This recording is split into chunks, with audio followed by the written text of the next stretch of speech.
Welcome back to the turbulent yet incredibly romantic love story of Tuan and Diem. After many upheavals, clues about the past are slowly coming to light, and Tuan and Diem have decided to turn a new page.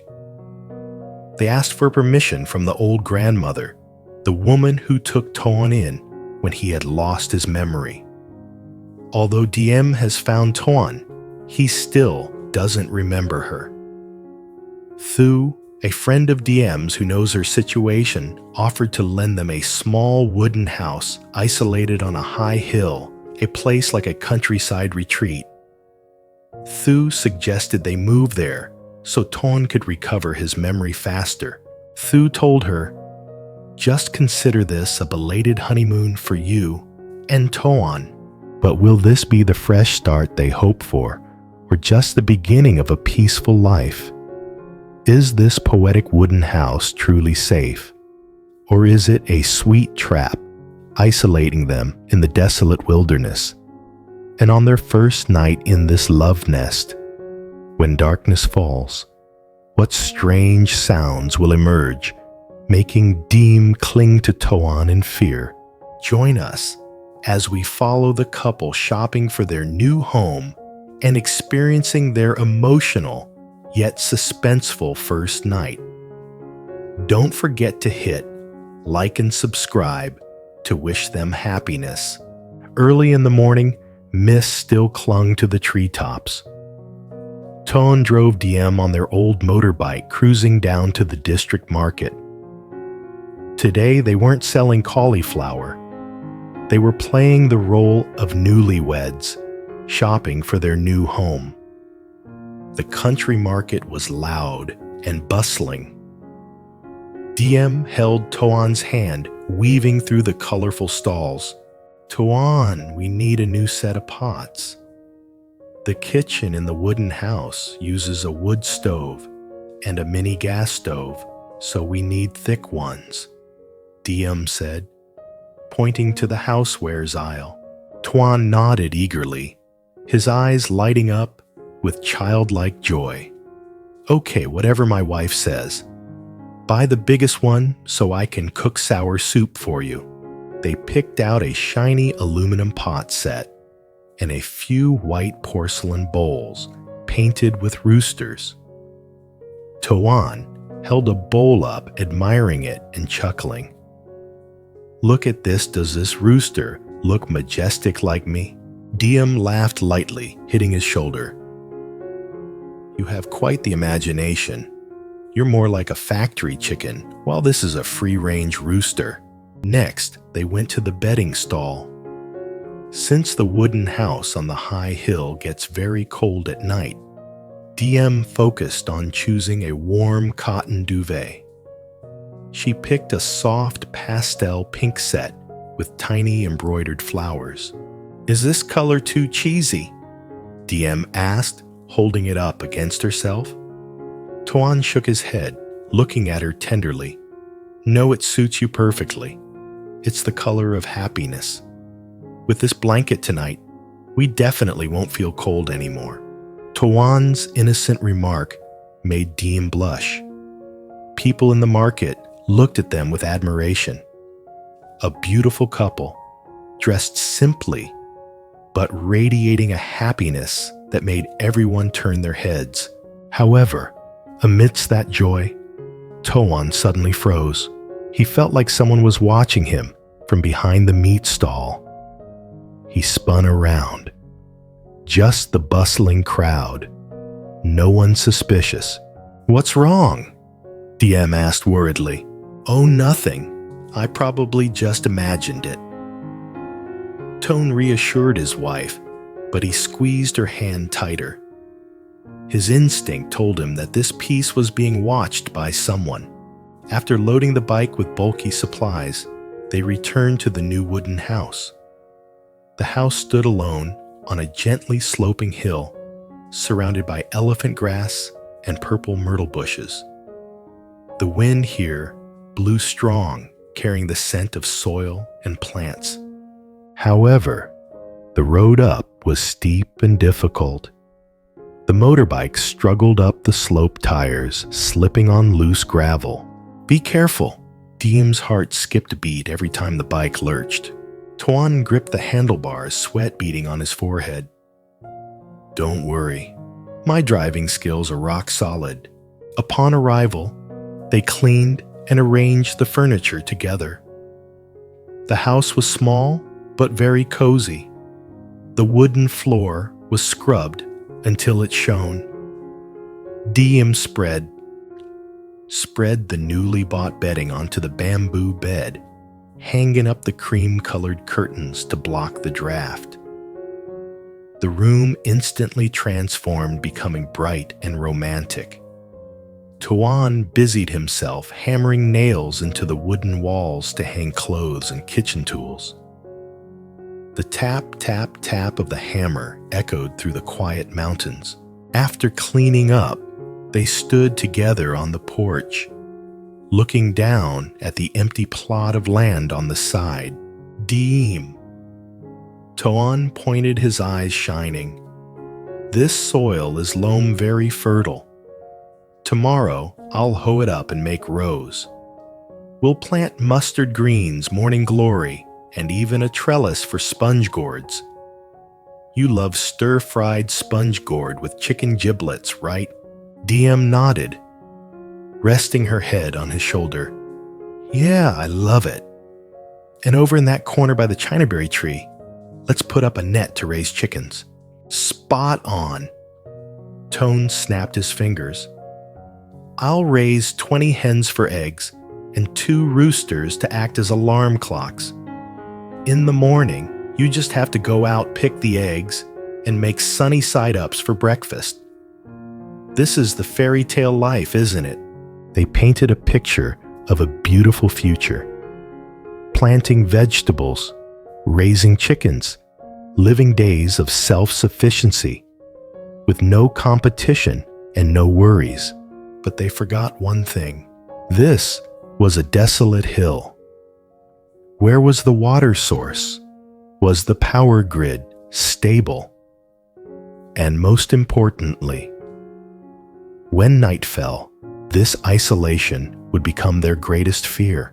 The afternoon faded rapidly.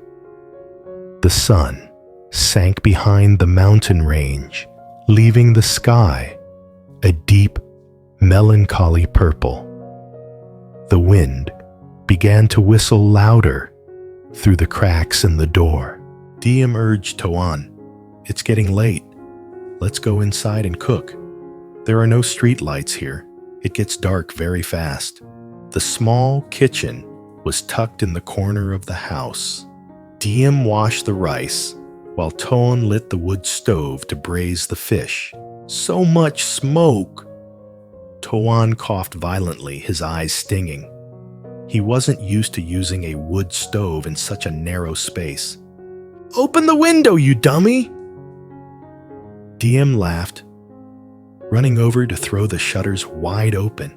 The smell of boiling rice and the fragrant aroma of fish, braised with galangal, wafted through the air, chasing away the chill of the empty house.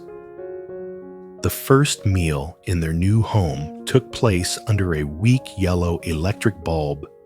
Since the power line was pulled from far away, the current was feeble. Tuan picked the best piece of fish for Diem eat up wifey. "You need strength to be a farmer tomorrow." Diem smiled happily. The rice tasted sweeter than any expensive delicacy she had ever known. However, just as the bowl was half empty, snap, darkness fell.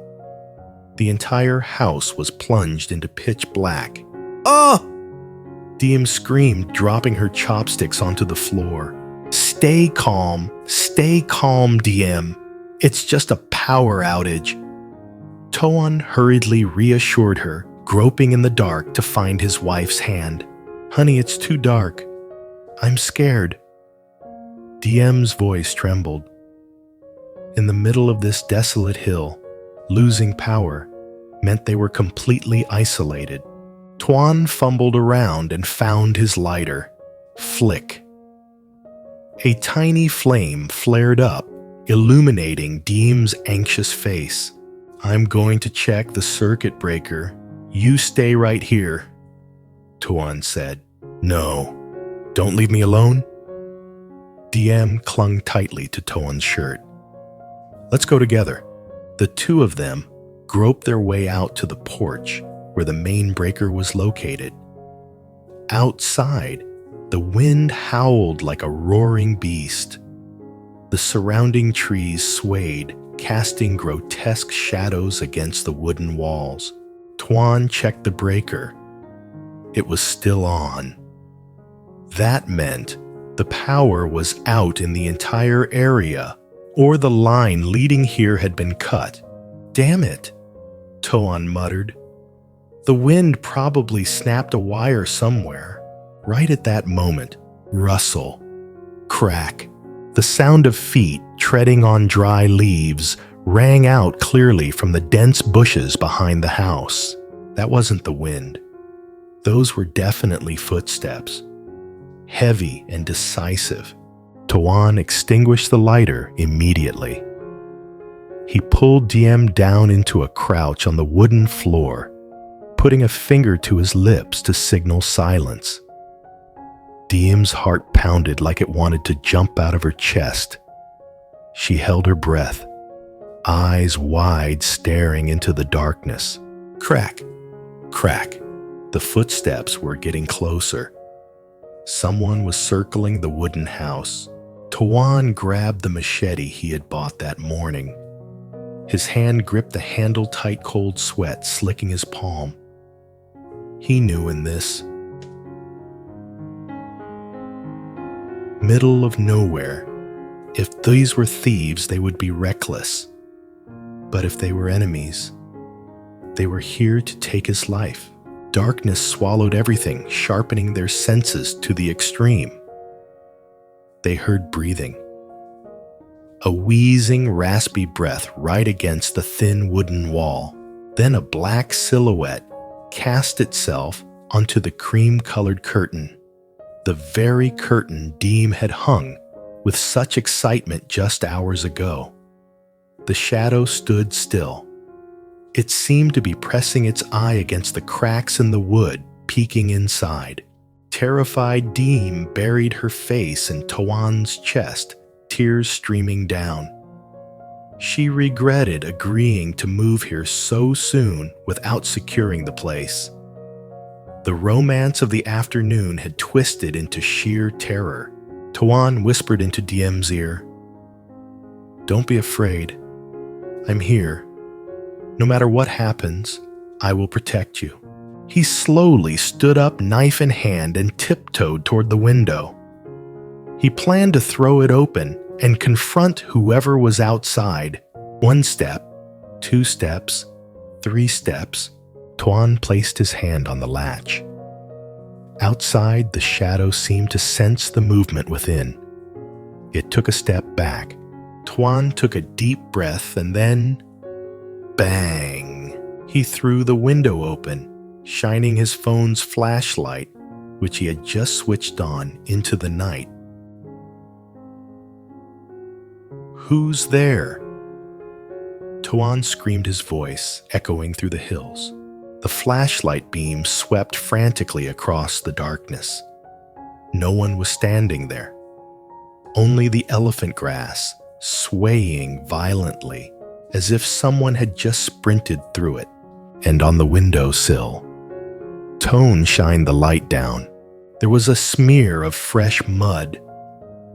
And even more horrifying, placed neatly on the ledge, was a white chrysanthemum, the flower of the dead. Underneath it lay a crumpled piece of paper. Tuan tremblingly picked up the note. Under the weak light of the phone, hasty words written in black charcoal revealed themselves. "Nice house, but be careful with fire.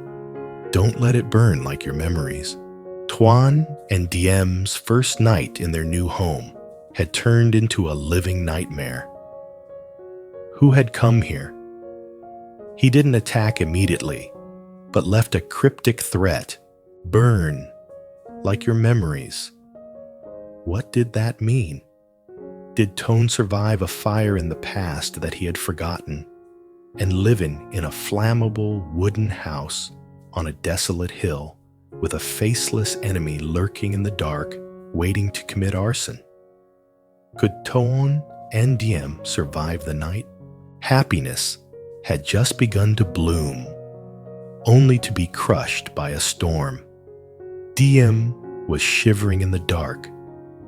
Toan was gripping the knife with extreme anxiety. What should they do next? Barricade themselves inside, or risk running down the mountain in the pitch black? The next morning, morning sunlight filtered through the cracks in the wooden walls, waking Toan and Diem from a fitful, dream-filled sleep. Toan opened his eyes. The first thing he did was look to his side. Diem was still sleeping, her long lashes fluttering slightly. He breathed a sigh of relief. Last night, after that terrifying incident, he had stayed awake almost the entire night, knife in hand, guarding his wife's sleep. Only when the roosters crowed did he dare to close his eyes for a moment. Toan tiptoed out of bed, folding the blanket neatly. He stepped out onto the porch, stretching and breathing in the fresh mountain air. The white chrysanthemum and the threatening note from last night were gone. Perhaps the wind blew them away, or perhaps someone had come back to retrieve them. But the feeling of unease remained, lurking somewhere close. However, looking down at the empty plot of land in front of the house, Toan told himself, "I can't be afraid. If I'm scared, who will Diem lean on? I have to live. I have to work. I have to turn this place into an impenetrable fortress." Diem had just woken up. She stepped out, seeing her husband standing in deep thought, and hugged him from behind. "Good morning, my love. Last night, were you able to sleep?" Tone turned around, flashing a bright smile to hide his dark circles. "I slept like a log. Come on, wash your face and let's get to work. Today, I'll show you the power of Farmer Tone." The couple began the work of transforming the wild land. Diem wore a conical hat, her hands deftly pulling weeds. As for Toan, he took off his shirt, revealing his muscles. Muscles toned. But his skin was fair, completely unsuited for the harsh sun of the hill country. He swung the hoe. Thud. The first strike hit the ground. The hill soil was hard and full of gravel, causing the hoe handle to bounce back, sending a numbing shock through both his hands. Tone grimaced, but he didn't stop. Thud, thud, thud. Every strike of the hoe was accompanied by drops of sweat falling onto the earth. Diem watched her husband, her heart aching. She knew that these hands used to only hold pens to sign trillion-dong contracts or wine glasses at luxurious parties. Now his palms were turning red and beginning to blister. Take a break, drink some water. Diem ran over, handing him a cup of fresh tea. Toan wiped the sweat away, grinning broadly. "This little bit of work is nothing. Look, I've already tilled a whole long row. We'll plant morning glory and mustard greens here. They'll grow like weeds, you'll see."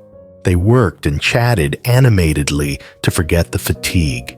"What about the chicken coop? Are we building it today?" Diem asked. Toan looked around, then shook his head. "I think we'll have to leave it for tomorrow, honey. I've thought about it. To make a sturdy coop, we need soaked bamboo. These wooden stakes are too weak.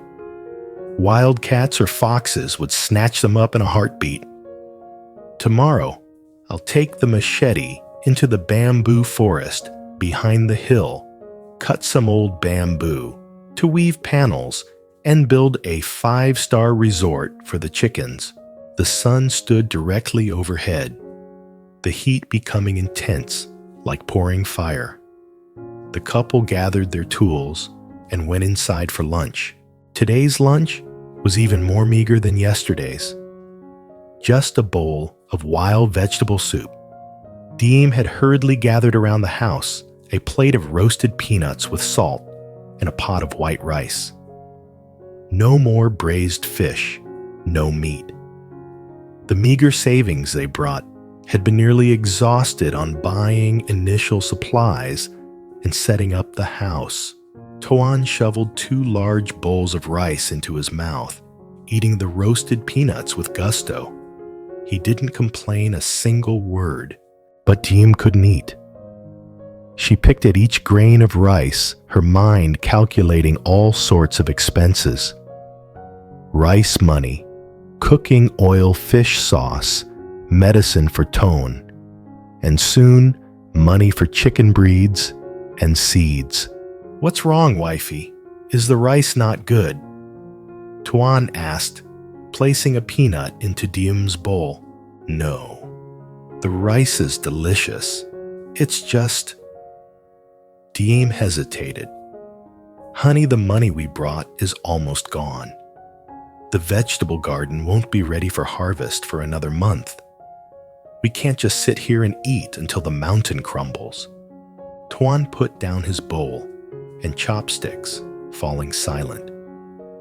He understood the harsh reality.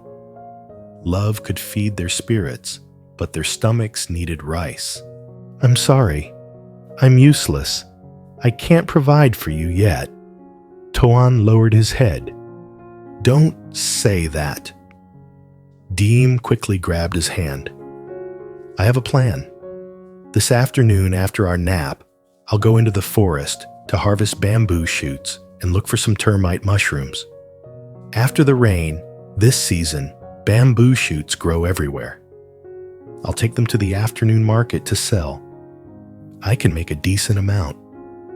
While I'm there, I'll see if anyone is hiring for weeding work."